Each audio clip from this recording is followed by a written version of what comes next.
Alright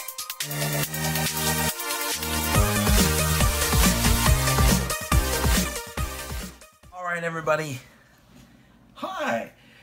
We are here live today on this channel here, Orlando Theme Park Updates, and you know, we're going to cover something different today. We've been doing a lot of different reviews and things like that, and I want to talk about something that's kind of become a new thing. So let's talk about the... Hi everybody, welcome to this channel. Welcome, we're going to do another video today. Today we're going to talk about something different. We're going to talk about something that I want you guys to definitely comment about and tell me your thoughts on. But that is streaming TV services. Yes, streaming TV services. Now, I know you're thinking this is weird. Well, we're a theme park channel, but we do more than theme parks now. So we're going to step out and do a little tech stuff because, you know, theme parks and tech, I love them both. So let's talk a little bit about tech here for a little bit today. So streaming TV services. Yes, streaming TV services. Now, in the past, we're used to cable being one way. We're used to cable entertainment. We get the cable come into the house, it goes into the box, it goes to the TV, and bam, we have hundreds of thousands of channels. Well, that's changing. It has changed. A lot of people are cutting the cord. It's too expensive. There's all these reasons why people are cutting back on cable. Now, with them doing so, cable companies are frantically looking for ways to recoup some of the costs that they're losing and get these customers back.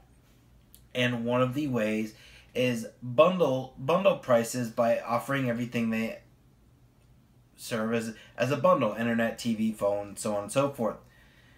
The other way is some cable companies like DirecTV, and there's some other companies that are not typically cable companies, but they are offering this as well, is streaming packages.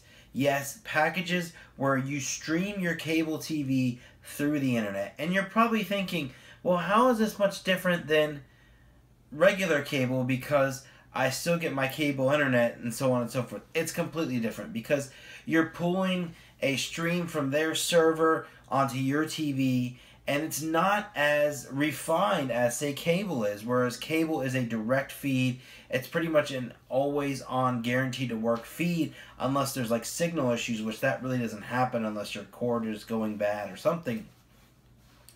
You have this direct feed where we're streaming. It's through the internet, so there can be buffering issues. There can be all kinds of things that happen that make this have issues. She's fine. She's still asleep.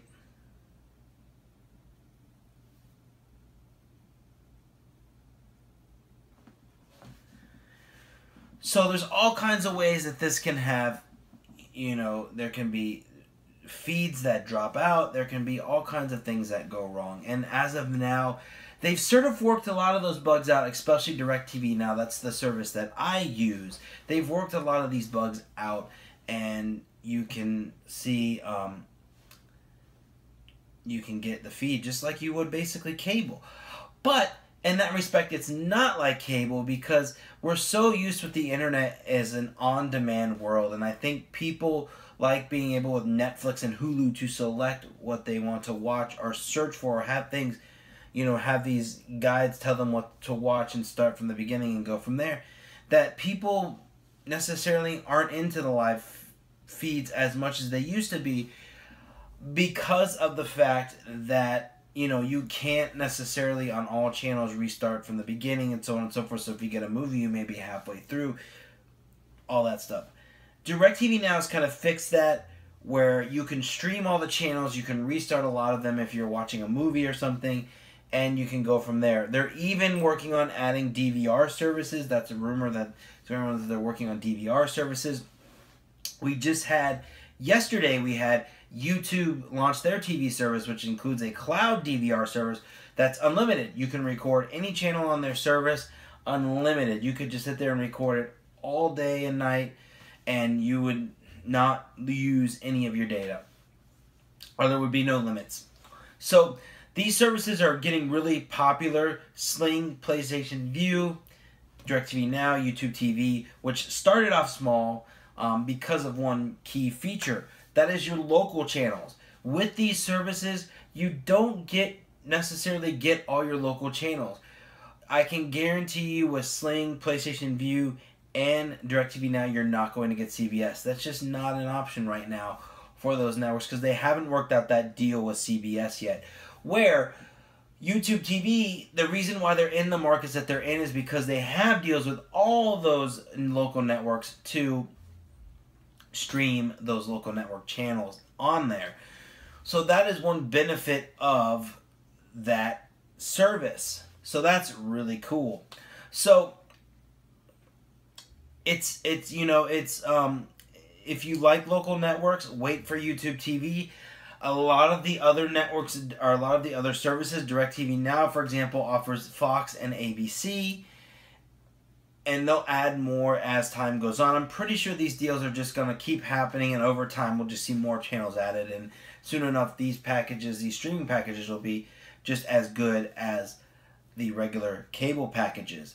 Now, the biggest thing that I hear people say all the time about cable is I'm cutting the cord because I get all these channels and I don't watch any of them, and I am, I'm paying too much. Now, this is where I find it to be a little bit weird. Well, I shouldn't say weird, but sort of the same. When you add in the cost of internet, because you have to have internet to stream this, you take your cable company, which you're still going to need your cable provider or whoever your internet provider is, and then you add on top of that the TV service, you're paying about the same that you would pay to have a bundled package through your television provider. So you're not saving a ton of money here. They have what people are calling them skinny bundles, where it's basically 5 channels instead of 30 channels, which is okay. But then again, you might be buying, to get all the channels that you want, you may be buying 5 skinny bundles at $10, $15 a piece, and that's another that could be another $50 on top of what you're already paying. And by that time, including in your internet, you might as well just get cable to begin with. So you really have to look at what channels are offered at what price and see what works best for you. At basic, you're going to get ESPN, you're going to get all of them, the major channels, that you would normally get: History, TBS, TNT, things like that, except for your locals on the other 3 services, and YouTube TV, you get that. So you're going to get all that stuff sort of mixed in there, and then you can do the add-ons. With DirecTV Now, it's just a small, medium, and large bundle package. Or actually, there's 4 bundle packages, and then you choose one, and it has your whatever channels you're going to get. I got locked in at a $35 deal when they first started, so I get the tier right before the highest tier, which is 100 plus channels, and I get it for $35 a month, which I'm not going to change anytime soon because that's a pretty good price for that. So I like that package price right there. So I don't think you're actually saving much more by going with these packages. It's just another way to digest this content. It's another way to get this content.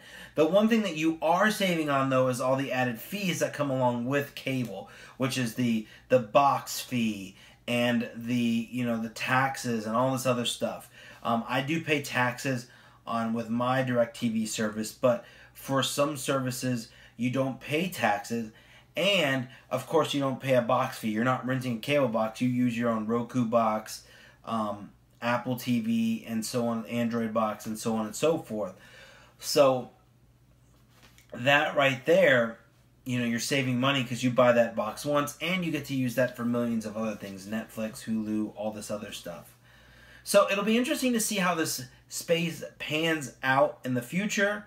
There is a lot of competition now. It's getting heavier. More people are getting into it. Apple has said they've wanted to get into this space, or it's been rumored that they want to get into this space. So it'll be interesting to see how that works out. There's also a lot of quasi-legal IPTV services out there, like Vader Streams and IPTV 66 and Ace TV, that provide semi-reliable streams of all the cable networks for, let's say, $9 a month. You could get basically every cable channel for $9 a month through some quasi-legal service. And I mean, it's legal now, but in the future it may not be legal, because think about it, it's $9 a month for all the networks. Come on. So, and it includes pay-per-view and everything else. So, I mean, it could happen at any time. So there's all these different services out there and things that are out there, and it's getting interesting. So it'll be interesting to see how this whole market pans out.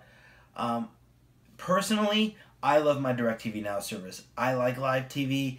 I like flipping on a channel and seeing what's on and going from there and saying, "Ooh, look, this is on. I'll watch this," and kind of going that route. But I'm old school, you know. That's what I grew up with. I think a lot of kids now today, they grow up with a lot of YouTube and Netflix and Hulu, and that generation doesn't necessarily want to be force-fed content. They want to select what they want to watch, and they want to be recommended things to watch instead of being, you know, putting on a channel and having to sit through this movie to get to that movie, and so on and so forth. So it'll be interesting to see how this all plays out. I personally love these services. I think I've tried all of them, PlayStation Vue, Sling. I think the most expensive right now is Sling, obviously, because they have a lot of smaller bundles, but when you add all the bundles together, let's say you go with every bundle, you're well in over $100, which is something. It's just strange because they always advertise this thing saying, you know, what's horrible is a cable company charging you $100 a month for cable, when you could most certainly easily build a package on there that comes out to over $100 a month. So, you know, these things are just weird, and it's still working out. I don't think they're going to get much. They're not going to get any cheaper than what they are. Cable companies are going to have to fight back. Will cable last? That's what I want to hear from you guys in the bottom. Will cable, as it is now, last? That I don't know. I think it's going to get more. The competition is definitely moving in that direction. But I think what cable companies are going to do is jack up prices of internet. I mean, think about it. I mean, we're paying, you know, for internet and not TV. So why not just make up the cost and what you're not making on the TV with the internet? Because we have to have internet to get these services. And until something changes there and some company comes in, maybe like what Google Fiber tried to do with their fiber service, I don't think that's going to get any different either. So, you know, that's how these things work. Other companies come in, there starts to get competition, and then prices start lowering. I really think it's going to come down to not the cable companies necessarily lowering the prices, but the content providers actually lowering their prices as well, what they get per channel. And then that in turn will cause the cable companies to lower, and then it'll just snowball down and things will get cheaper, and then we'll go from there. I think obviously it's a lot easier to have cable because you have a dedicated feed for TV coming into your house. You know, with these streams, you know, you could, if your internet goes down or you're having issues with something or so on and so forth, you could have problems. Or if their server goes down, you could have problems. Even with these legitimate services, like DirecTV Now, you could still have problems. I mean, there's times when it's been out for me. So it could happen, but I think over time, everything will just get better, and then I think that streaming will be the new norm for these types of services, and I think that us buying these boxes, I think maybe cable companies in the future will just sell us a box, you know, like DirecTV, for example. You buy 3 months, you prepay for 3 months of their service, and you get a free Apple TV. So things like that I think will happen more, and I think companies will move more to a streaming realm per se, and there'll be more streaming services. Maybe soon you'll be able to have your cable company's app on your box, and then you'll have all your channels right there in some sort of cloud DVR service. Who knows? Who knows how it'll work? But I can guarantee you that things are changing, and the future is looking bright. What consumers are going to be happy because we're going to be moving. All this new stuff is about consumers. It's about getting people back to cable and getting them hooked back up and back onto these TV packages. And I think that's great. So it'll be interesting to see how that plays out. So, alright guys, that's going to do it for today. Let me know what you think about this stuff. Let me know what you think about streaming TV services, Sling, PlayStation Vue, DirecTV Now. Let me know what you think about all these streaming TV services. There's so many of them that are just everywhere. So let me know what you think about that. What do you think about streaming TV? Would you purchase this?